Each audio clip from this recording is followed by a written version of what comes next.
How ironic, how sad, how tragic that at a time for honoring the memory and legacy of a man who wanted to heal America's racial divide, we have a president who seems intent on deepening it.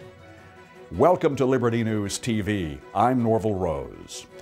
Martin Luther King Jr. famously expressed his dream that one day the content of a person's character would matter more than skin color, that people would be judged for who they really are, inside, rather than for what they look like, outside.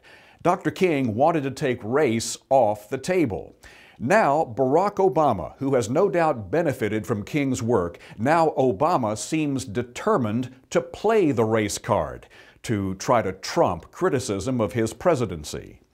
In a lengthy interview appearing in the New Yorker magazine, Obama blames his sagging approval ratings, at least in part, on racial animus, racial tensions, his view that some people simply don't like the idea of a black president. Yep, it's racism that's causing Obama's popularity to suffer. After all, what else could it be, right?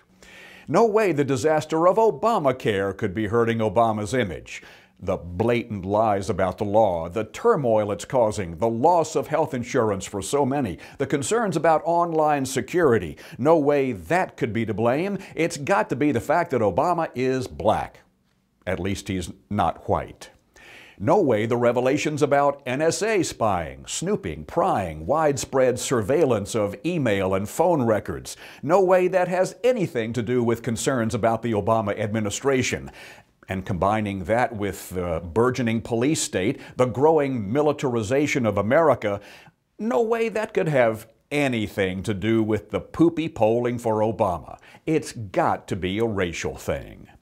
No way the Benghazi scandal has anything to do with it. No way the whole Middle East mess, including the Syria debacle and Iran's emergence as a nuclear power. No way Obama's playing footsie with terrorists or his overall failed foreign policy could be impacting his popularity. It simply must be the man's race.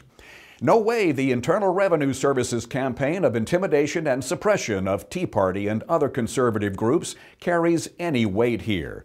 No way the continuing troubles in the economy, the ongoing employment problems, the fact that millions of able-bodied Americans have simply given up and dropped out of the labor force. No way that record poverty and food stamp numbers have anything to do with Obama's sagging popularity. It's gotta be those racist white folks who simply don't like his skin color.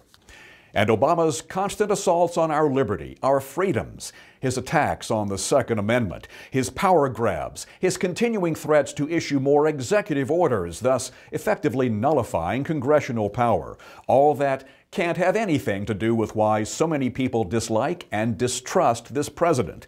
It cannot be his policies and his programs and his authoritarian, dictatorial tendencies, so it must be his race. For Obama and his leftist minions, malcontents, and lockstep marchers, this failing presidency must be about the color of his skin, not the content of his character. Speaking of character, how about that Phil Robertson? As the Duck Dynasty patriarch leads his entertaining family into another season of the hit reality show, we're about to see if duck and chicken can be birds of a feather. Chick-fil-A Day, P-H-I-L, Tuesday, January 21st. Set up and widely promoted by Eric Odom, Liberty News Managing Director, this day encourages Phil fans to wear their camo to a local Chick-fil-A restaurant in support of religious freedom and the right to freely practice it. Chick-fil-A, of course, had a run-in with political correctness and the oppressive thought police, as did Phil Robertson. Thus, the advent of Chick-fil-A Day and the national movement to stand for free speech and sit for good food. All sorts of big-time media have covered the run-up to this National Support Day. We'll cover the event itself and let you know if it is indeed all it's quacked up to be. Had to. Just couldn't help myself. That is Liberty News TV for today. I'm Norval Rose. Thanks so much for joining us, and we do look forward to seeing you right back here next time.